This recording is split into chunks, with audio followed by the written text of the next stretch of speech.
By the beginning of September 1944, the Western Allies were relentlessly pushing the German forces back through France. After 5 long years, it seemed the end of World War II in Europe was finally near. But the Allies were facing a supply problem.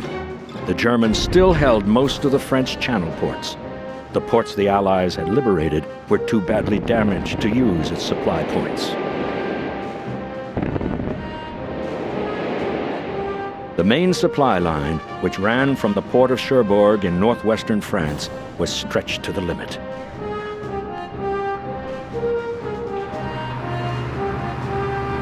Each day, 20,000 tons of food, fuel, and ammunition had to be carried over ever-increasing distances.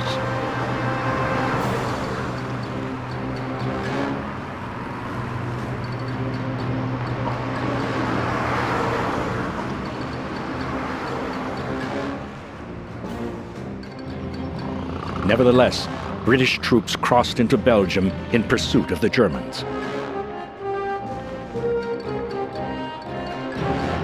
On September 4th, they entered Antwerp, Belgium's main port. This could have solved the Allies' problems by radically shortening supply lines.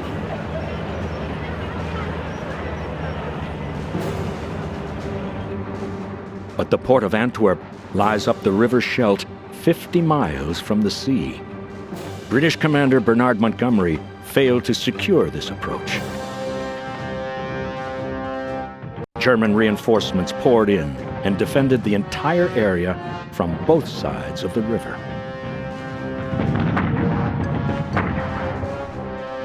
This was a major blunder, caused in part by Montgomery's determination to advance to the German border without ensuring that he had the necessary support. Supreme Allied Commander Dwight Eisenhower also blundered by being too far from the front to effectively control events. Unable to utilize Antwerp, Allied supply problems became so bad they had to halt their advance. This gave the Germans vital breathing room. They reorganized their defenses across the front, which prolonged the war by several months. Allied hopes of crushing Germany before the end of 1944 evaporated.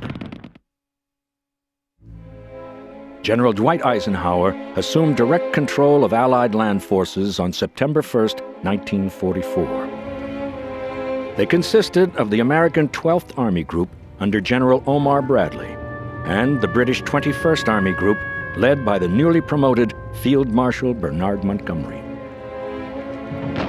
This formidable force represented 37 divisions, more than 500,000 fighting men. It had driven the scattered, smaller German forces out of Normandy and across northern France. As well as facing overwhelming odds on the ground, the retreating German troops were under constant attack from the air.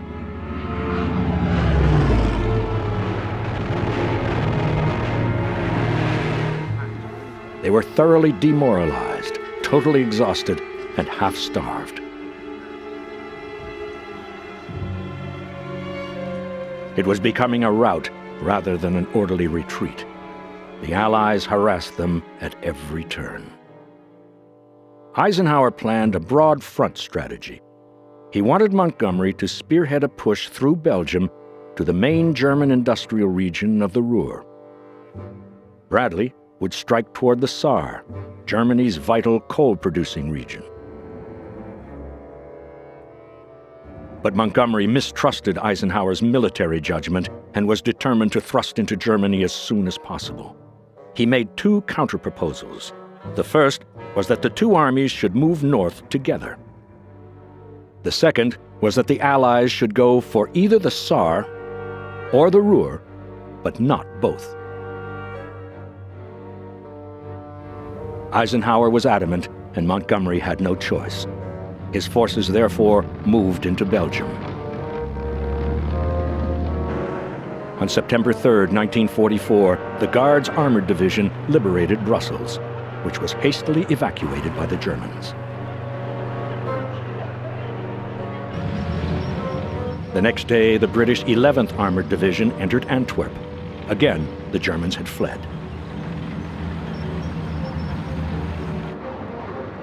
Montgomery had advanced so quickly, 200 miles in just 4 days, that the Germans were forced to leave the harbor virtually intact. He was so determined to push toward Germany that Montgomery failed to appreciate that Antwerp was useless as a port unless the approach to the river Scheldt was secured. On the night Antwerp fell, Montgomery sent a message to Eisenhower. He said that the time was ripe for a powerful and full-blooded thrust towards Berlin.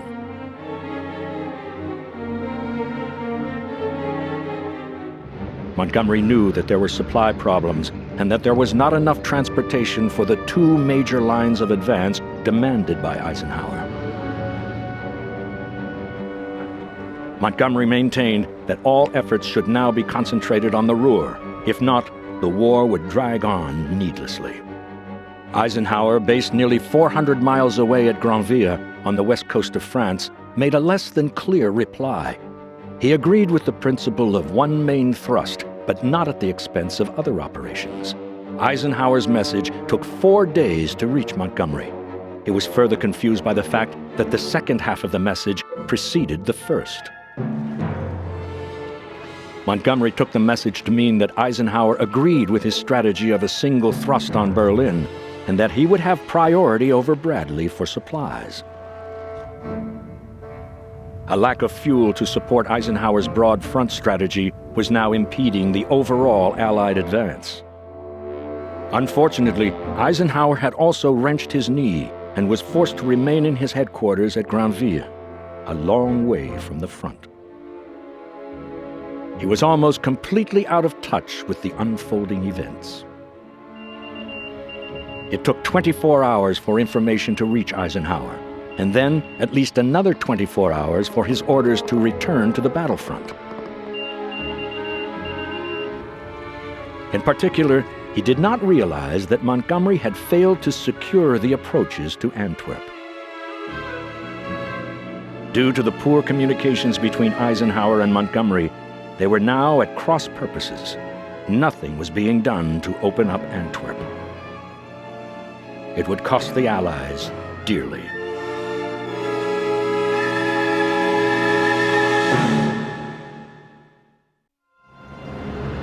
By the end of the first week of September 1944, Allied supply lines across France had, in the face of their rapid advance, reached a breaking point. Allied trucks transporting fuel from Cherbourg to the front were consuming almost as much as they carried.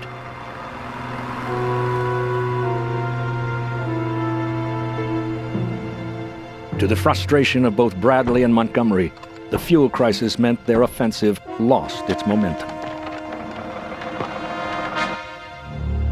If the approach to Antwerp along the river Scheldt had been secured, then the supply lines would have been shorter. The advance towards Germany could have continued. The Germans were quick to take advantage of Montgomery's failure to secure the Scheldt. They sent troops to occupy both banks of the river.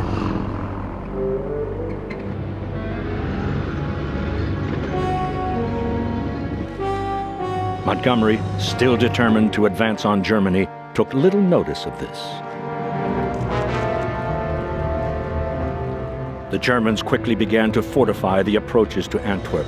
They would make it difficult for the Allies to open the port.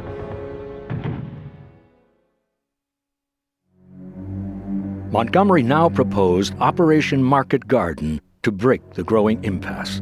It was a bold proposal, which, had it worked, could have shortened the war by several months. The plan involved a series of airborne operations to seize key bridges across Dutch waterways, thereby outflanking Germany's last natural defense, the River Rhine. The operation began on the afternoon of Sunday, September 17, 1944.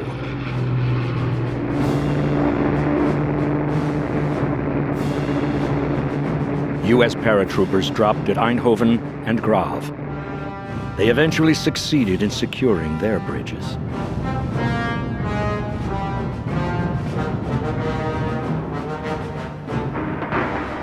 But at Arnhem, the objective furthest north, the British 1st Airborne Division landed near two SS Panzer divisions that were refitting after fighting in Normandy. The British paratroopers were trapped.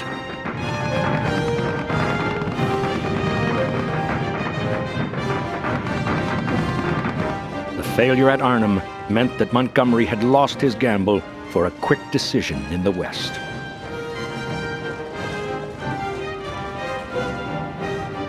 The Allies were now condemned to an arduous campaign against an enemy whose resistance was growing daily.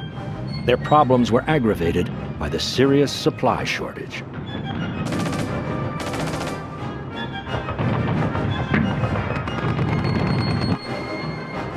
It was now even more vital that the Allies open the port of Antwerp for supplies.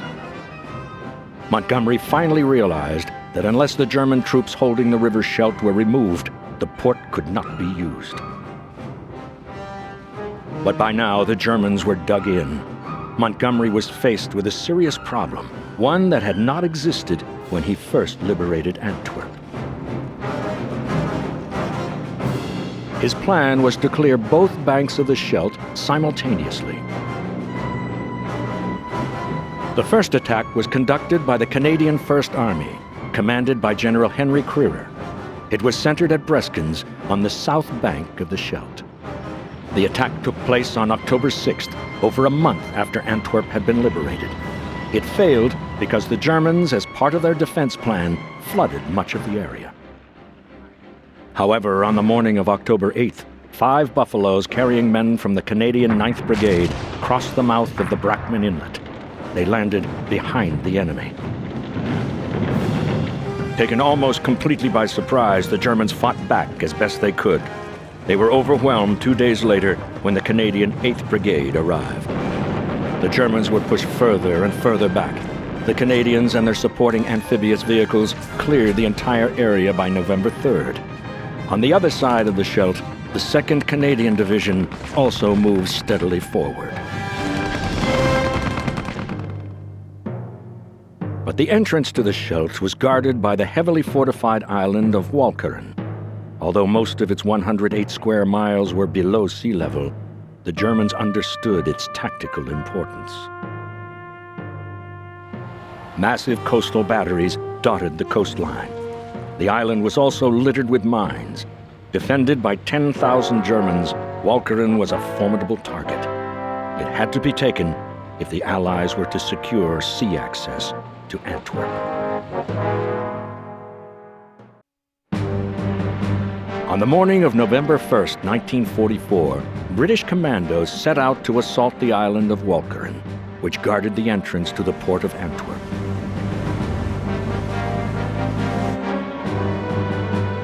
Considerable naval support was available, including 2 World War I monitors with massive 15-inch gun turrets.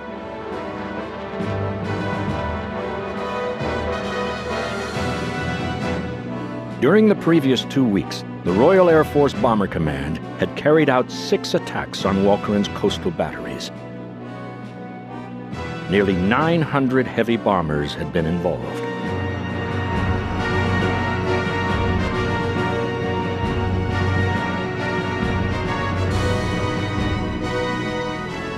The landing force closed in on Walcheren.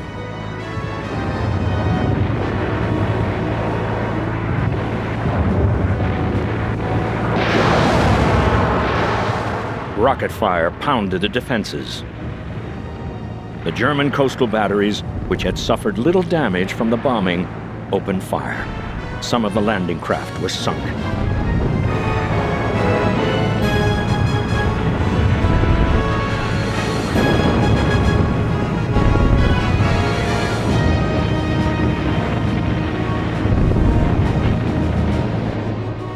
In the skies above, Typhoons armed with rockets joined in.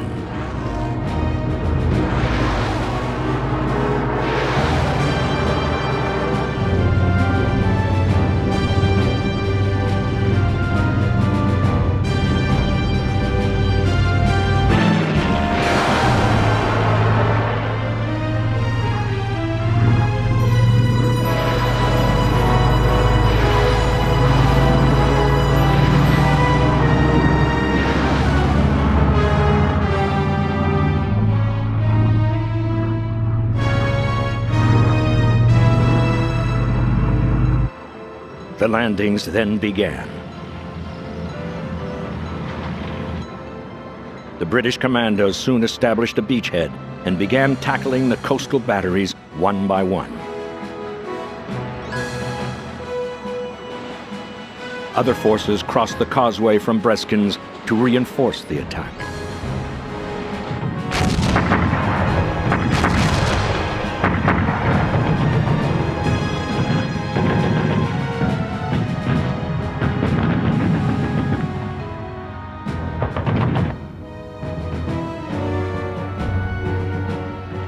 But due to waterlogged conditions and stiff German resistance, it was a week before Walcheren was secured.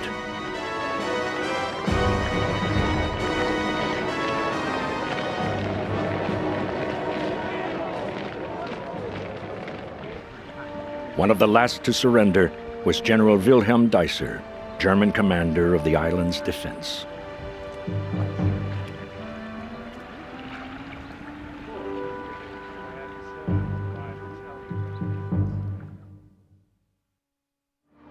The Germans had also laid mines in the river Scheldt. A massive clearance operation had to be mounted.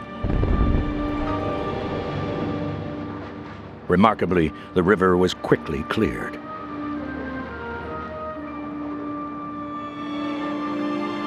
At long last, Allied supply ships were able to sail to Antwerp. The first ones docked on November 28th. The Allies had blundered by taking so long to realize there was a problem in opening up Antwerp.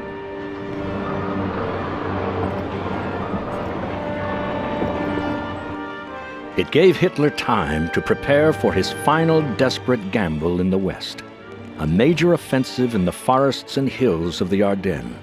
He hoped to thrust towards Antwerp and split the British 21st Army Group from the American 12th Army Group. In the meantime, his troops fought the Allies every step of the way to the German border.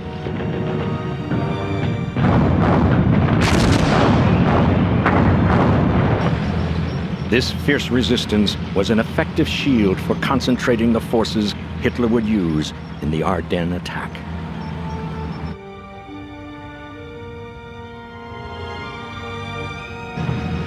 Once they crossed into Germany, the Allies continued to experience tough fighting, especially in Aachen, the first significant German town. U.S. soldiers also fought a long battle in the Hürtgen forest.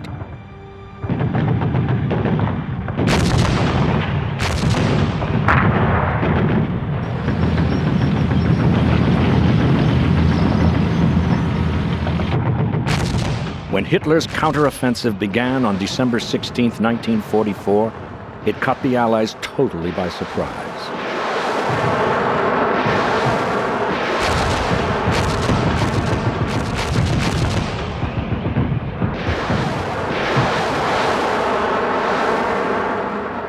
For a time, it looked as though the Germans might even break through Allied lines.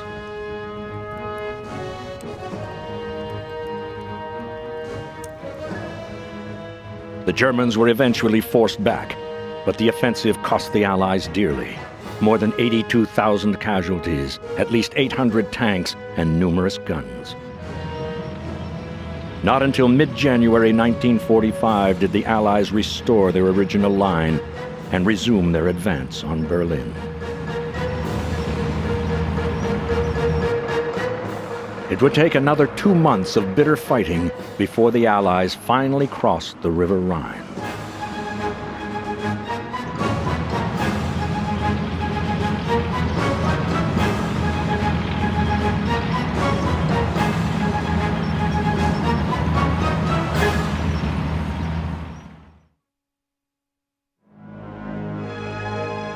The earlier failure to secure the sea approaches to Antwerp had been the result of 2 blunders.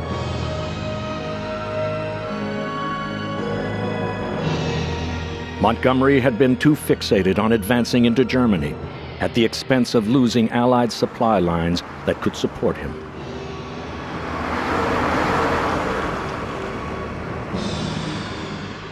Eisenhower failed to understand the situation and control events during those critical days in early September 1944. His headquarters were too far from the front. As a result, the war dragged on longer than necessary.